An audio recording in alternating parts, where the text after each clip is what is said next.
Hello दोस्तों, welcome back to GS classes.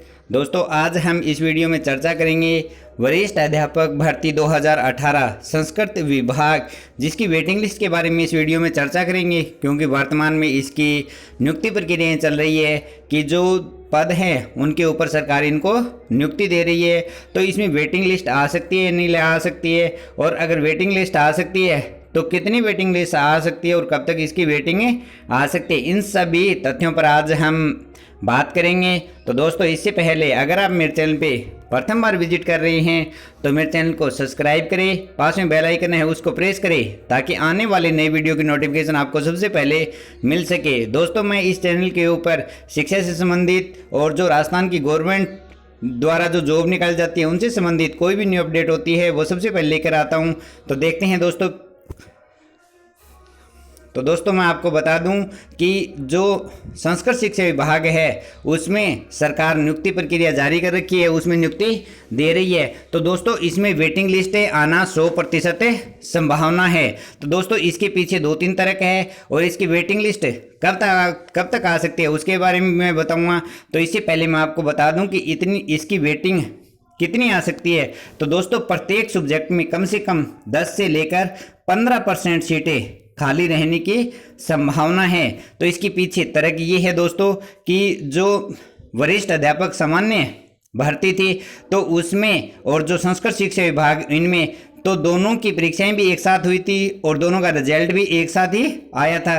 तो दोस्तों, जो सामान्य शिक्षा है उसमें पहले ज्वाइनिंग दे दी और संस्कृत शिक्षा में बाद में ज्वाइनिंग दे रहे हैं। तो इस वजह से खूब सारे अभ्यर्थी है जो सामान्य शिक्षा में लगे हुए थे, सामान्य शिक्षा में उन्होंने ज्वाइनिंग कर ली है, तो उनका संस्कृत शिक्षा में भी सिलेक्शन हुआ है।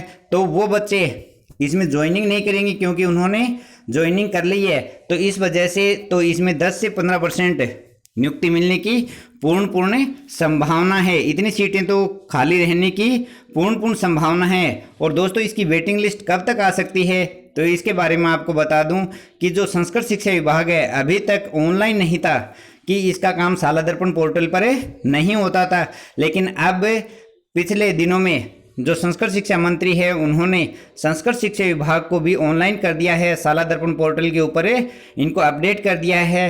तो जो भी नए जो कार्मिक है जो लगे हैं और जो पुराने कार्मिक है उन सभी का डाटा लगातार ऑनलाइन चढ़ाया जा रहा है। तो जैसे ही ऑनलाइन कार्य हो जाएगा और उनकी ऑनलाइन नियुक्ति भी ऑनलाइन हो रही है, तो जैसे ही ऑनलाइन नियुक्ति हो जाएगी और ये कार्य पूर्ण हो जाएगा तो उसके बाद सरकार को डाटा एकत्रित करने में ज़्यादा कठिनाई नहीं होगी और निदेशालय स्तर पर पता चल जाएगा कि किन्होंने नियुक्ति की है और कितने नियुक्ति नहीं की है। तो उस आधार पर ये वेटिंग लिस्ट निकाल सकते हैं। तो इसके लिए उनको ज़्यादा समय नहीं लगेगा, लग सकता है 1 या 1.5 महीने का समय लग सकता है। हो सकता है नई साल है उसके ऊपर आपको खुशखबरी दे दे वेटिंग लिस्ट की। तो दोस्तों, वेटिंग लिस्ट की जो जनवरी है यानी कि जो नई साल है, नई साल के ऊपर खुशखबरी दे सकते हैं। और साथ में ये बता दूं कि अभी स्कूल खुलने का समय आ गया है, सरकार लगातार स्कूल खोल रही है और पिछले दिनों में एक खबर ये भी आई थी कि जो संस्कृत शिक्षा विभाग है इसमें 50% से अधिक पदें खाली पड़ी हैं। तो सरकार ये चाहेगी कि इन पदों को जल्दी से जल्दी भरा जाए, क्योंकि इस भर्ती को पूर्ण करने के बाद में नई भर्ती सरकार निकाल सकती है। तो दोस्तों, वेटिंग लिस्ट अति शीघ्र आने की संभावना है, यानी नई साल के ऊपर वेटिंग लिस्ट आ सकती है। तो दोस्तों इससे संबंधित अगर कोई न्यू अपडेट होगी तो आपके लिए मैं लेकर आऊँगा। धन्यवाद दोस्तों।